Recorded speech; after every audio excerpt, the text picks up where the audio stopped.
mo ní sometimes mo máa ń rò pé orí àwọn kan ti gbàbọ̀dé lórí social media. Mind my language, abi don't mind my language, anyone care, I don't even care at this point. Mo rí fídíò kan tó ń sọ pé Wunmi no promise pé òun máa bring down career Mohbad. Wunmi ló ṣé Wunmi ń kọrin ni tó fi máa bring down career Mohbad? Ṣó yẹ yín? Ṣó ń kọrin ni? Ṣó ní record label ni? Ṣé celebrity ni Wunmi ni?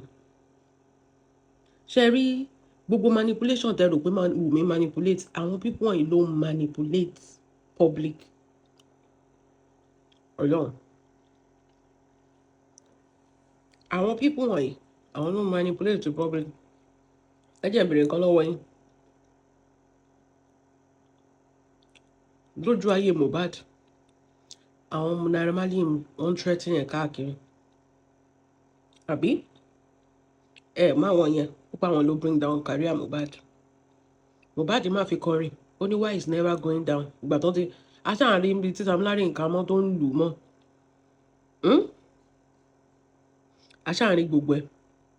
Ìgbà tí Mohbad kúrò lọ́dọ̀ àwọn Naira, wọ́n fẹ́ make sure pé kò ní ní immunization. So that ọ̀dọ̀ wọn ló máa wà tó máa kú sí tó máa gbé owó royalty ṣọ́n kó lẹ̀ nígbà tó wà láyé. 3 years ago ló ti kú ṣọ́ọ̀ṣì kó lẹ̀.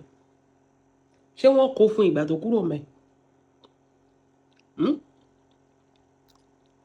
Ta ló bring down career Mohbad? Àwọn wo ló ń threaten ẹ̀? Àwọn wo ló ń nà kiri? Àwọn wo ló ń yaṣọ ọmọ lọ́rùn tí gbogbo ara ẹ̀ ṣẹ̀jẹ̀? Torí ẹ̀ ń sọ pé Wunmi ló wípé career Wunmi náà máa go down. Torí pé ṣe ṣàmọ̀ pé Wunmi ti ń ṣe fíìmù sí. Fíìmù tí Wunmi ń ṣe ń sìn. Ṣé rò pé choice ẹ̀ ni? Ṣé rò pé choice ẹ̀ ni? Oh no. That girl is making that movie because she has no choice. Iṣẹ́ wo ló fẹ́ ṣe? And she have to take care of her son. Ó ní báyìí, ẹ̀yin lẹ ń gbé lọ sí kinní lójoojúmọ́. Òun ló máa sanwó lọ́yà. Òun ló máa ṣe tarun. Òun ló máa ṣe fíìmù. To ṣe kíni? To better her life. Kí ló máa jẹ? Kí lọ́mọ máa jẹ? Torí olórí burúkú yín for the past 3 years. Ẹ ṣáà kígbe DNA ni. Ọmọ tẹ́ ẹ fẹ́ fi ṣe DNA. Ṣé ẹ wò ó pé ṣé gàrí lásán ẹ fi ránṣẹ́ sí? Bákan lọmọ yẹn ṣe wà live. Ṣó yẹ yín? Torí wa Mohbad ń sunkún DNA káàkiri. Ọmọ tẹ́ ẹ fẹ́ fi ṣe DNA. What is keeping that son alive? Ṣé kìí ṣe pé Wunmi ló ń sáré? Báwo lọmọ yẹn ṣe ń lọ school? Báwo lọmọ yẹn ṣe ń jẹun? Ẹ̀kan sunkún DNA ni. Tẹ́ bá wo kíní jinlẹ̀. Wunmi is the victim here. Wunmi tí ò mọ nǹkan kan nípa music industry, tí ò kọrin ẹyọ kan rí, tí ò ṣèbí tó bá yẹ kó tẹ̀ ń kọrin, á bá Mohbad release orin international kíní ni Mohbad náà. Á bá release orin tó bá ti yẹ pé career ló bá dọ́dọ̀ Mohbad. Òun lè wá sọ pé òun ló bring down career Mohbad. Azao. Ẹ bá mi bèèrè lọ́wọ́ àwọn pípọ̀ yẹn pé azao. Ìgbà tó ọ̀ sanwó fún lọ́dọ̀ àwọn Naira, lọmọ yẹn jápa kúrò mẹ́ o. The movement of Mohbad kò ní nǹkan kan ṣe pẹ̀lú Wunmi. Kò ní.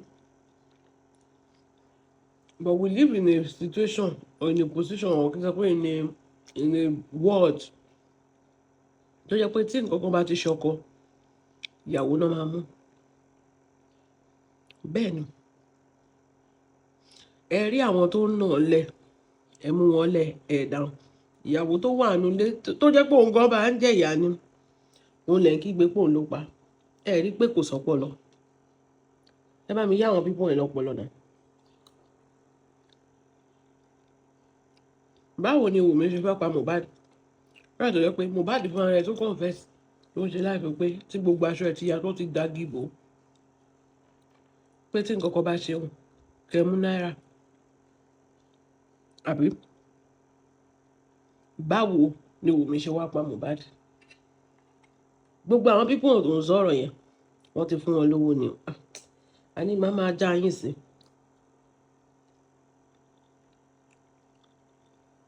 You have paid every one of them. Gbogbo kan ṣe kí ni? pé kàn manipulate wọ́n ṣe àwọn gangan ló ń ṣe iṣẹ́ ní gbogbo nǹkan tó ń sọ pé àwọn Ìyábọ̀ ń ṣe àwọn Wunmi ń ṣe yẹn àwọn tí Wunmi ń ṣe àwọn gangan ló ń ṣe but they have to push it as if ẹni pé àwọn Wunmi ló ń ṣe wọ́n mọ̀ pé mo máa ń sọ kinní kan wọ́n ti mọ̀ from the beginning pé kò sí justice gbogbo lọ́ọ̀yà barrister Ògùngbé tó ń sunkún kiri lórí TikTok ó mọ̀ pé kò sí nǹkan kan nínú òkú Mohbad bọ́ ó máa jẹun he has to paint a narrative ẹ̀rí pé ó wá sórí TikTok kò bẹ́ẹ̀ sí ṣé lọ́ọ̀yà máa ń bọ́ sórí TikTok lórí ongoing case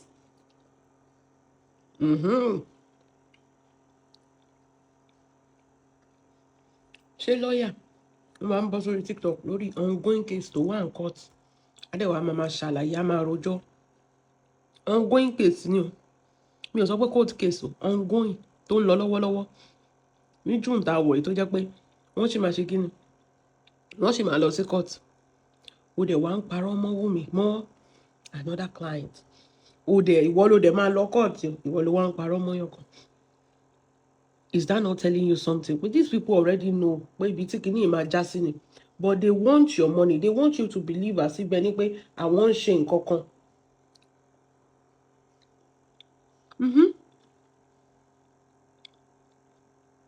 They want you to believe as if ẹni pé àwọn ń ṣe nǹkan kan but it's all about money.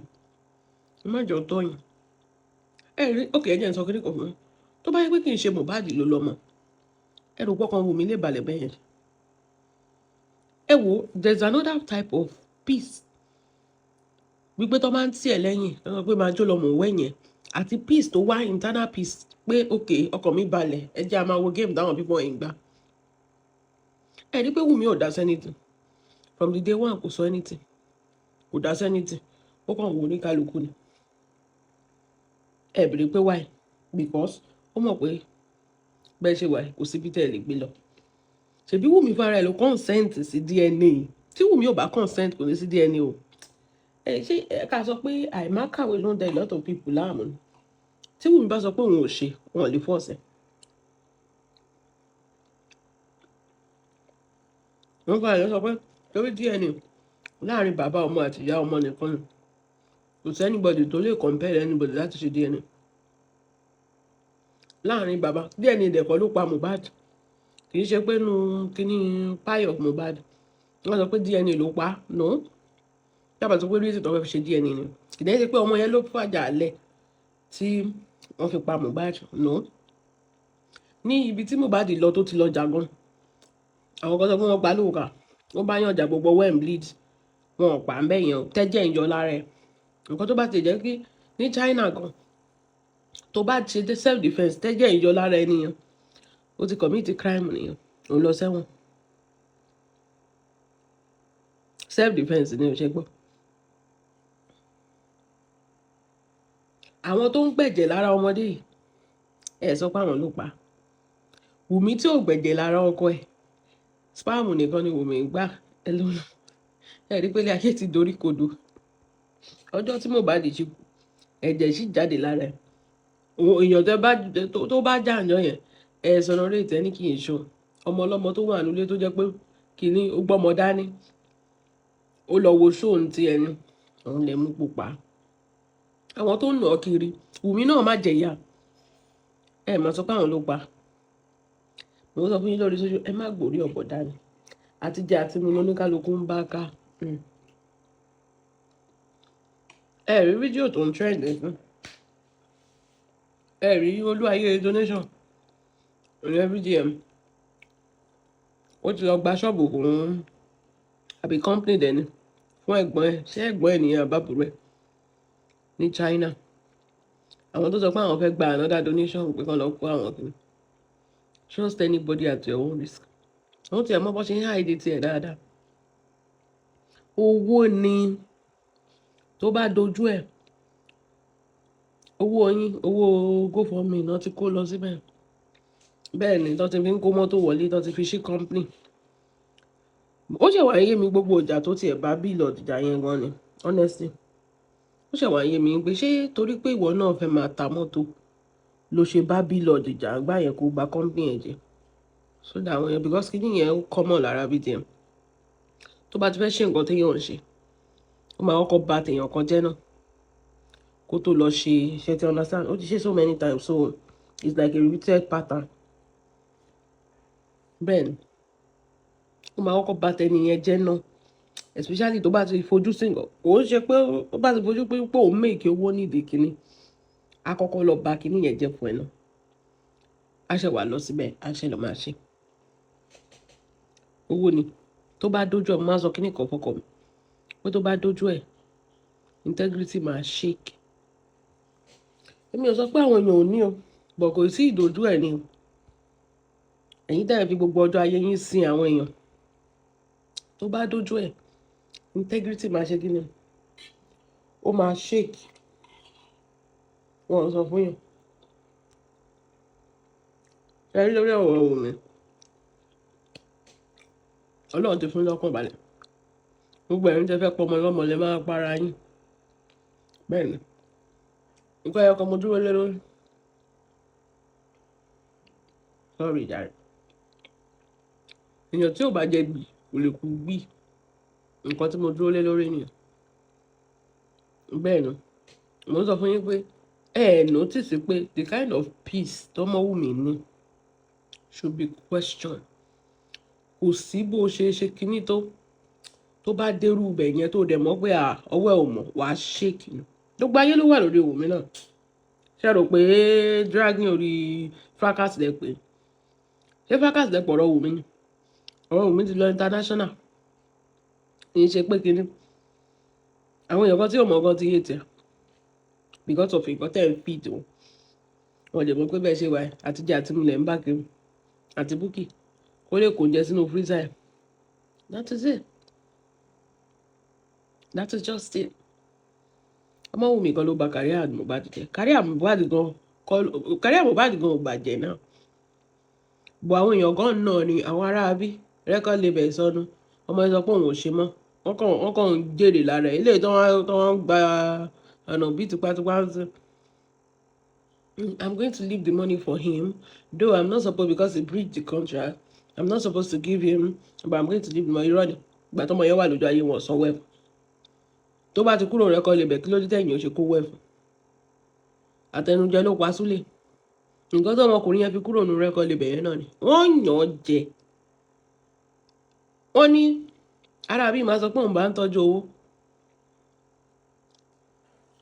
ara bí máa sọ pé òun bá ń tọ́jú owó tọ́wọ́ tí wọ́n bá tọ́jú owó tán ọ̀tọ̀ nìkan tó máa kọ́lẹ̀ á kàn máa fi hàn lórí screen ni ọ̀tọ̀ nìkan tó mọ ẹ máa rò pé wọ́n kàn yan ọmọ yẹn jẹ ní ẹ má já torí ẹ̀ lọ́mọ yẹn fi fẹ́ jápa tó wá ń lù kiri tí lára kan lọ rẹ̀ wà àbí kí lẹ́sọ̀ kóun lọ rà ní bíṣì tó wà ká mọ́ bẹ́ẹ̀ tó ń kó gidá ni àwọn tó fìtínà ayé ọmọdé rí bí social media ṣe rí nígbà tó wà láyé mú wa ọmọbìnrin yẹn yọkan ṣoṣo tó wà pẹ̀lú ẹ̀ tó ń fún ní peace òun lè mú tẹ̀bẹ̀ sí ń crucify if they explain this word they give you you no go understand ni Mohbad máa jókòó pé ìwọ lọ́n kí ló ń kó ọmọ Wunmi sí báyìí ọmọbìnrin ọmọ ọlọ́mọ tó push ọmọ jáde fún Mohbad tó fi di ọlọ́mọ láyé wọn ni gbogbo yín fẹ́ drag bàbá Mohbad wá dètè ilẹ̀ wọn á ní kó máa compel Wunmi ẹ wo èmi ò tiẹ̀ bá ń sọ kò sí wẹ́nu ó ti wá di justice mélòó tẹ́ ti wá rí gbà báyìí nǹkan tí mo sọ fún yẹn nobody is like báwọn náà ṣe sọ pé kéèyàn dènà wọn ò dènà dè wọn o táwọn tó ń ṣe justice anti justice náà ń ṣe justice owó náà ń ṣe kò sẹ́nìbọ̀ tó dènà dè wọn o but wọ́n make ẹ̀ sínú àṣẹ pé wọ́n dènà dè ọ́ ṣé Wunmi lówó ni ta ni Wunmi ṣó fẹ́ gbówó fún gbogbo Nigeria judiciary system gbogbo ọlọ́pàá gbogbo ta ni ẹ̀yin ilẹ̀ ń lo SAN ni lọ́ọ̀yà ni ok Wunmi ń lo SAN Fálànà kí ni ẹ̀ tí ì lò tán tẹ bá wọn kò wọ́n pa Mohbad ní ẹ kó evidence jáde àti lọ́ọ̀yà àti SAN àti barrister ẹ kó evidence jáde ọ̀gọ́ tèmi fẹ́ kó yé yín lẹ́gbọ́n ẹ má gọ̀ ọ́ ọ̀nà àtijọ́ àti mo ní o tẹ bá rí wọn everyday Wunmi ni ẹ má gọ̀ ọ́ èsì justice kankan bí kankan àtijọ́ àti mo ní donation ni o ẹ má ò gbọ́ ẹ má gọ̀ fáwọn pípọ̀ yìí o donation ni o. Ok, ẹ máa ní mo sọ fún yín ẹ máa ní mo sọ fún yín bẹ́ẹ̀ àbí.